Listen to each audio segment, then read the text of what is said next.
Playbook for Performance, the official podcast of Shauna Corden, the Joan of Arc for corporate healing and performance. Join the quest to make work fun again by preparing leadership for engaging workplaces. And now, your host. Hello and welcome everyone to another edition of the Playbook for Performance podcast. I'm your host, Coach Shauna Corden, and I'm here to make work fun again by building better leaders. Now, we have a book coming out at year end. It's about preventing polarization, and we really want to make sure that you are on board, that you are the ounce of prevention that is worth the pound of cure. Last week, we talked about the skill of questioning. And if you missed it, you can catch it out on our YouTube channel under Shauna Corden, or you can catch it in last week's podcast, wherever you listen to your podcasts. So all of this is to make sure that we continue to be friends with people we've always been friends with. It's this idea that, we can agree to disagree and still be friends, as opposed to the cancel culture that we have today that says, oh, you don't think everything I think, you are dead to me, and we are never, ever, ever getting back together. So we want to avoid that by building good skills in questioning, and this week, listening. So let's get started. Preventing polarization really requires good listening. So what's your skill level on listening? Are you a decent listener? Are you a half listener? What's the purpose of your listening? What are you listening for? So in the case of listening, we are really looking for people to understand more than the words that are being said. In fact, we are listening for what's being said and what's not being said. Some of the cues that we use to understand the meaning of the words that our conversational partner is using are context. In what situation? What is the context of the person telling the story versus the others in the story? Are they peers? Are they a subordinate? Do they have history? Are they strangers? Is it brand new? What was their mindset going into the situation? So we really want to understand about context. And this is really about who they are and how they see themselves in the world around them. We also want to look for themes. Do they feel oppressed? Do they feel that there's prejudice? Do they feel that life is good? That they can trust others? That they really trust the spirit of others? Do they feel like everything is about their fitness and health and body? What's going on for them? What are the themes you hear again and again? What is the language that they use? Specifically vocabulary, and how do they intend for those words to come across? So one of the skills that I love to teach my students is something called double clicking. So when someone uses the word unjust repeatedly, we want to say, tell me what unjust means to you. Because it may be very different than our reference or our framing of that word. We want to look at pace. Are they speaking really rapidly and are they excited? Have they had too much caffeine, or are they really enthusiastic about something? Or are they really searching for the right word at the right time? Okay, so very different energies when we talk about pace. We also want to talk about tone. Is it high? Is it low? Does it seem depressed? Does it seem enthusiastic? And is there emotion in the conversation? So for men, I often hear it more as sniffling, because men tend to be uncomfortable with tears. So thank you, John Wayne. But you might hear, and if you ask, they might say, oh, allergies, right? Sometimes you'll hear outright tears. You might hear anger. You might hear frustration. You might hear people feeling like they're blocked. All of those add meaning to the words that they're using. How do you know that you're not listening as well as you could be? Well, I have a confession to make. I'm an introvert. If I have spent too much time with others, I tend to take my alone time even if I'm with other people. And so if I am not in the frame to hear a story, I'm probably just going to keep reading the newspaper or whatever it is I might be doing when the story commences. It's not a good quality. I have gotten better. I still am working on it. But you may not be listening as well as you should. And it's better to just acknowledge it and say, you know what? I just need 5 minutes, or I'd like to finish this article, or I'm kind of preoccupied with something. Can we take this up later? That's always the best course of action.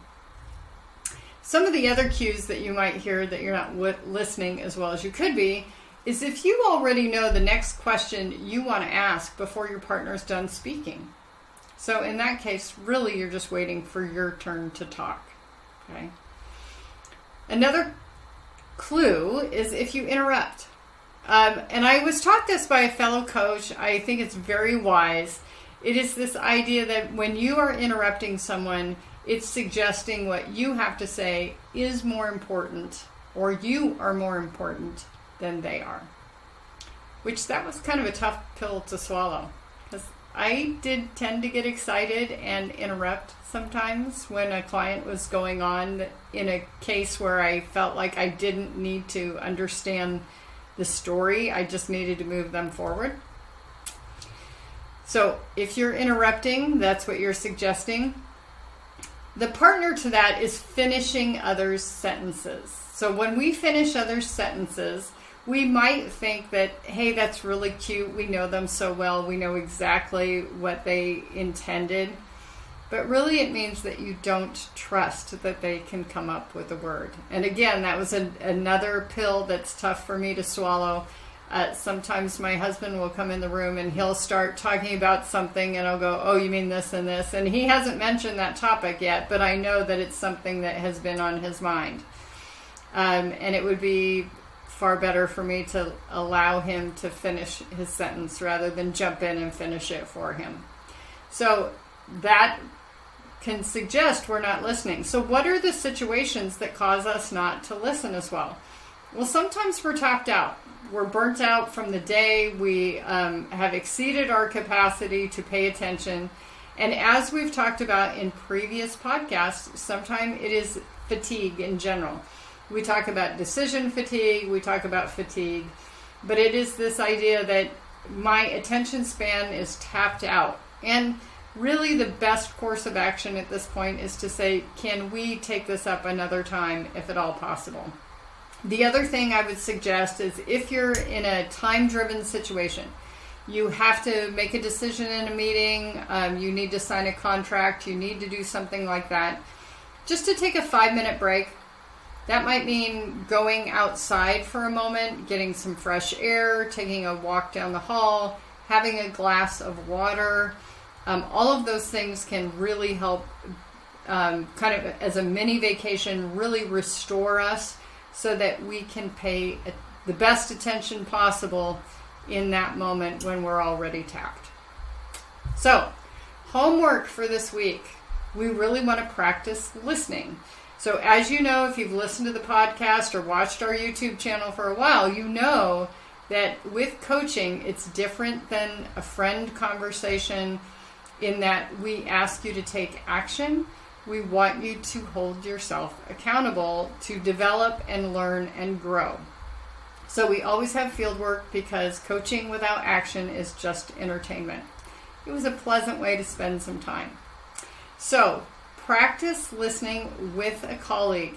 Just like we talked about last week, this is the person that you would go to that you trust at work and say, what's up with the boss? Or how come I can't do this? Or I had to put my cat down and I'm really on the verge of tears. Can you run interference for me? That's the kind of friend we're talking about when we say practice with. Not just anybody. As Brene Brown talks about in her work, not everybody deserves to hear, our intimate details. Okay. One of the best ways you can do this is just to record a Zoom call, collect the transcript, There's a great service out there called Rev, R-E-V, as in Victor.com. When you use Rev.com, you can get the cheap digital transcript. Again, this doesn't need to be a long conversation. It can be a short conversation. But one of the things that we want you to practice when you're done listening is, what was the theme of that conversation? What was the emotion of the speaker? Where are they coming from? Where did they start? How did they end? And if you could sum it up in one word, what would that word be? And it's always fascinating when I'm leading my students through this. If I'm teaching coaching skills for leaders class, or my students at Coach U or at Royal Roads, when I ask them this kind of question, like, what was the theme of that in one word? If they're really listening, they can get it. And I know you can too. It just takes practice. So if you'd like me to lead a workshop with your team, anything from a lunch and learn 1 hour call to a half-day workshop, full-day workshop, or even 2 days on coaching skills for leaders, we would love to do that, because we are on this mission to prevent polarization, and a coaching culture is one of the best ways to do that. Good listening, good questioning, really acknowledging one another. These are skills we need in this world. So please contact us. You can contact us at podcast@ShaunaCorden.com or Shauna@ShaunaCorden.com. Let us know what you're looking for. We can put together a workshop for you. If you like this podcast or the YouTube video, don't forget to hit like, thumbs up below, subscribe, and you'll find out about our next podcast or our next YouTube video. And we always do little tips and tricks, so be sure to follow us for that.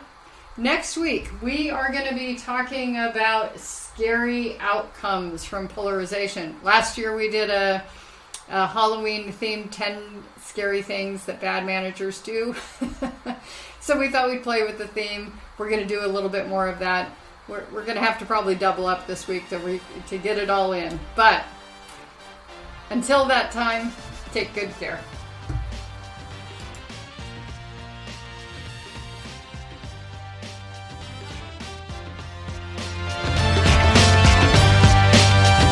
Thank you for listening to Playbook for Performance. To learn more about Shauna Corden, her consulting programs and tools, please visit her website at ShaunaCorden.com and follow us on social media at Shauna Corden.